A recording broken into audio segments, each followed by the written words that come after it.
Siya si Chloe, ang pet peeve ng buong classroom. Grabe, ang init ngayon, te. Baho, te.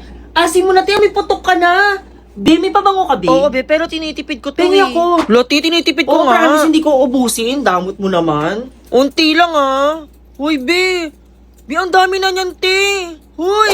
Hindi siya nagawa ng assignment pero kukopyahin niya lahat ng sagot mo. Be, tapos ka na sa assignment? Oo, bakit? Pakopya ko. Dalaan mo. Ba naman yan? Dalaan mo na. O, ayan. D, C, C.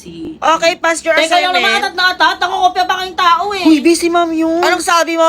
Sobrang bida-bida rin niya. Sino yung mga tawanan sa likod? Nagle-lesson ako ah. Ano, walang aamin? Ma'am? Sila Samantha po yung nag-iingay tsaka nagtatawanan po sa likod habang nagle-lesson po kayo. Narinig ko po, ma'am. Wala, bida-bida. Dito na ako. Oh, nandiyan na daw yung anak mong pariwara. Walang ginawa kundi magbulakbol sa school. Anong ulam? Wala, magluto ka dyan sa sarili mo. Totoong nakakainis si Chloe. Pero sa likod na nakakawisit na mukha niya, malungkot pala yung pinagdadaanan niya sa sariling bahay pa nila. Hindi ko alam kung yan ba yung reason kung bakit nakakawisit siya. Siya, si Cheska, ang main character ng class. Huwag mo na ako i-introduce, kilala na nila ako. Orte mo? Hoy, ikaw, Russell. O, bakit Tingnan na mo naman? yung pagbibig mo dito sa school, ha? Hindi bagay sa'yo. Tingnan mo ang uso mo para tambutso ng jeep. Wala, umiyak si Oo, wag Russell. mo iiyak-iyak ka. Ang pangit mo umiyak para katutang na ipit. Hala, be, ba't galit ka? Uy, be, te, ba't siya may light stick? Te, galit na galit daw si Sir sa'yo pag ikaw talaga na-kick out. Bakit? Kasalanan ko ba naging honest lang ako sa kanya? Bakit? Ano bang sinabi mo kay Sir? Totoo naman kasi, te, ang corny-corny ng mga joke niya sa classroom natin. Tumatawa lang naman tayo kasi ayaw natin bumagsak. Tsaka, nag-sorry na ako. Hindi ko naman kasalanan na yung pride niya, parang noon niya, ang taas. Miss Cheska! Hala, be, si Sir. Anong sabi mo? Ano, sir? Alam mo naman ang reason ba't ka pinatawag dito sa guidance. po, sobrang nagsisisi po ako sa mga nasabi ko. Sorry po talaga, sir, sa mga nasabi ko, sir. Di ko po talaga sadya. Sige, pinapatawad na kita. Huwag mo nang uulitin yun, ha? Thank you, sir. Tsaka, sir, wag na po kayo masyadong magalit, sir. Tumataas po talaga her lane. Anong sabi mo? Miss Cheska, kakasorry mo lang, ah.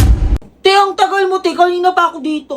Gaga, traffic kasi, te. Anong traffic, te? Sa likod na lang school yung bahay niyo talaga. Okay lang malate, te. Sabi nga ng Bini, ang buhay ay hindi karera. Te, huwag na kayo tayo pumasok, te. Ilang araw ng absent si mami. Tsaka baka next week na yung pumasok, te. Baka nagbakasyon yun. Sure ka ba? Di tayo papasok? Oo, te. Next subject na yung tayo papasok. May mga te, ba't hindi kayo pumasok? Nagpa-quiz ni Ma'am Santos, long quiz pa Tapos yun. Tapos nag-seatwork din kami. Tsaka nag-ready recitation pa kami, te. Lahat daw ng present kanina may plus point daw sa final grade. Natatai ako, be. Samahan mo. Natatai ka, be? Buksan mo pa, be, para marinig ng buong classroom natin. Te, ang baho, te. Bilisan mo naman dyan. Sige, te. I-announce mo pa. Hala, te. Wala palang tubig, tsaka tissue. Megas mo na lang, te. Gamitin mo pamunas. Nakakainis, be. May naninira sa akin sa classroom, tsaka nagkakalat ng mga secret ko. Alam mo ba, alam na nila na crush ko si Mark? Yaan mo sila, be. Mga walang magawa yan sa buhay nila. Mga inggit lang yan sa'yo. Mga inggit lang yan sa'yo. Sheila, alam Alin, mo na be? ba na si Cheska na BFF mo yung naninira sa'yo sa classroom natin? Huwag kang maingay na sinabi ko sa'yo to, ha? Huwag ka masyadong magtiwala sa kanya. Ay, be, ayan na pala siya. Bes, tara, bes. Kain tayo.